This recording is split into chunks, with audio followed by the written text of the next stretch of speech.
Okey. Izinkan saya berkongsi pandangan saya tentang perkara-perkara tertentu yang berkenaan negeri Sabah. Pada 16 hari bulan September tahun 1963, Jabatan Kesihatan Borneo Utara ketika itu telah menjadi Jabatan Kesihatan Negeri. Bagaimanapun, portfolio kesihatan telah diserahkan kepada Kerajaan Persekutuan pada 1 hari bulan Januari tahun 1971. Bagaimanapun akan mengecewakan situasi yang ada sekarang kerana selepas 58 tahun lamanya mencapai kemerdekaan Sabah, kita masih ada barisan hadapan perubatan menangis meminta pertolongan disebabkan kekurangan tenaga kerja dan kemudahan terutamanya dalam pandemik COVID-19 ini yang berterusan. Inilah yang sebabnya berlaku di dalam beberapa hospital utama di Sabah, iaitu kekurangan tenaga kerja yang mengakibatkan kaki tangan perubatan bekerja berlebihan masa. Kekurangan katil ICU, bakalan oksigen dan ventilator serta perkhidmatan ambulan yang tidak mencukupi. Dan yang terbetul, tidak dapat dinafikan bahawa pengurusan kerajaan ke atas pandemik ini telah mendedahkan kelemahan tertentu dalam sistem penjagaan kesihatan kita dan infrastruktur perubatan di Malaysia secara amnya dan Sabah khususnya. Pentadbiran terdahulu mungkin telah mengabaikan Sabah ke tahap tertentu dalam menguruskan pandemik itu.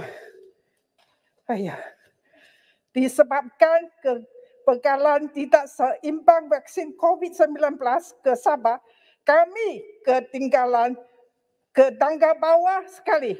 Malangnya, sementara bahagian-bahagian lain dalam negara seperti Lembah Klang dan wilayah Persekutuan Labuan telah pun mencapai kadar vaksinasi 90%. Pada masa kini, Sabah berada di peringkat terakhir di kalangan semua negeri. Dan yang dipertua, negeri Sabah berhak menerima penghormatan layanan sama rata dan bahagian yang seimbang dalam bantuan ekonomi serta sumber sebagai rakan sedara dalam Persekutuan Malaysia. Dengan izin, we should be equal partners in the Federation of Malaysia.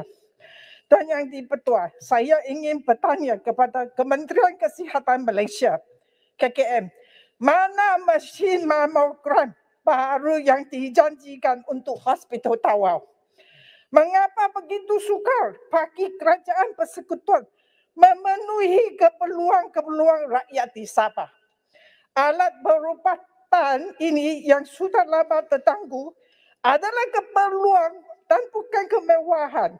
Menurut Pertubuhan Kesihatan Sedunia, dengan izin World Health Organization, parah payudara merupakan kanser paling utama dalam kalangan wanita. Sebarang kelewatan memasang alat penting ini adalah tidak wajar dan akan menyebabkan kesulitan dan beban kewangan kepada mereka yang memerlukan khidmat saringan mamogram. Pada ketika ini, wanita di Tawau menjalani saringan mamogram di pusat perubatan swasta di bandar atau perlu pergi ke Kota Kinabalu yang mana cukup menyusahkan dan memerlukan kos tinggi. Tuan Yang Dipertua, saya difahamkan Kementerian Kesihatan Malaysia sudah meluluskan perolehan kemudahan yang amat diperlukan ini pada tahun 2017, tetapi pemasangannya masih tertangguh.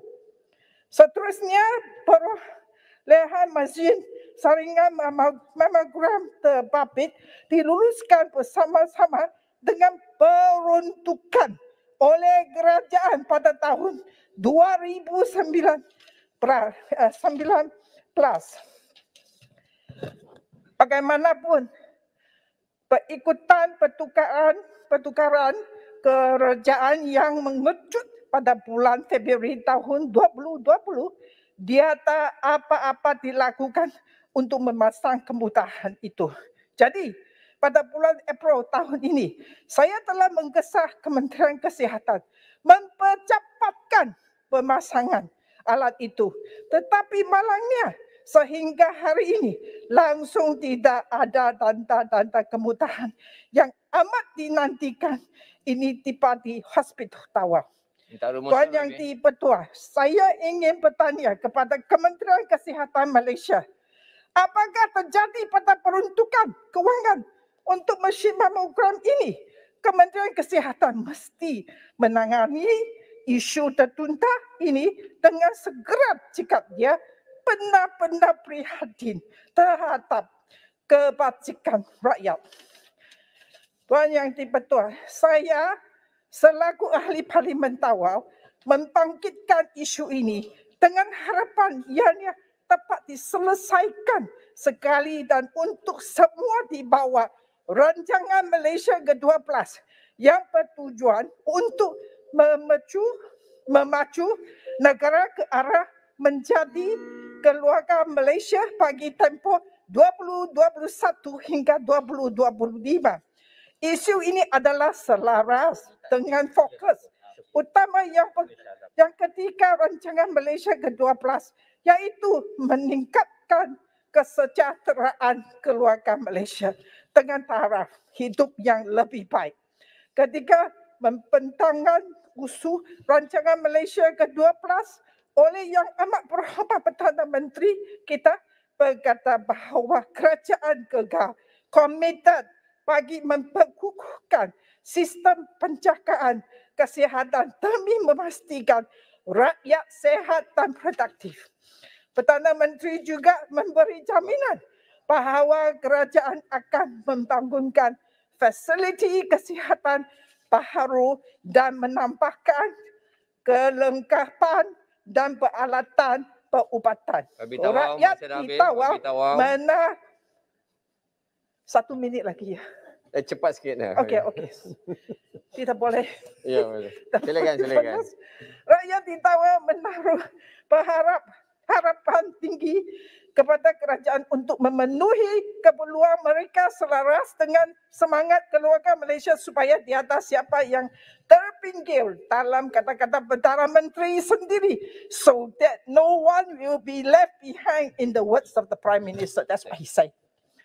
Tuan Yang Di-Pertua, setakat 26 hari bulan September tahun ini, Sabah telah menerima lebih daripada 5 juta dos vaksin sejak bermulanya program imunisasi COVID-19 kebangsaan, manakala 900,000 dos yang lain diterima pada penghujung bulan itu.